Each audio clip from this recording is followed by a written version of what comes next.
I'm joined in the studio by Australia's Foreign Minister Bob Carr. Bob Carr, Xi Jinping taking over as president. What does it mean for us?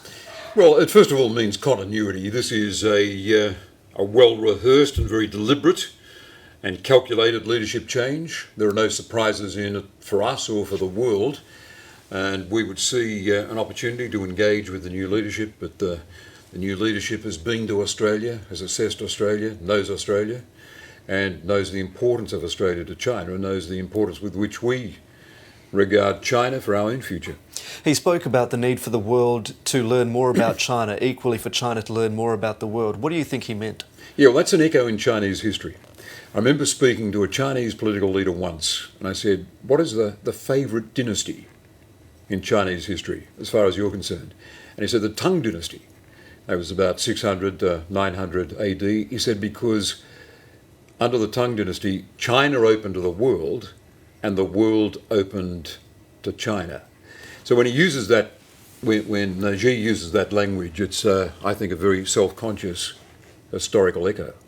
We're also joined by Jim Middleton, our correspondent who's in Beijing watching this ceremony unfold. Jim, what will Mr. Xi's most pressing task be?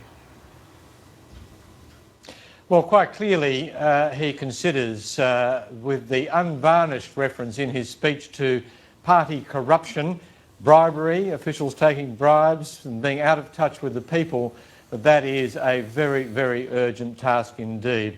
As Dr. Carr said, it's almost unprecedented for that to be mentioned in what is a speech which was broadcast to the entire Chinese people. Also, I was struck by the fact that very high up on his agenda were what might be termed quality of life issues: better education, stable jobs, better health care, a more beautiful environment. That is obviously very high up on his to-do list.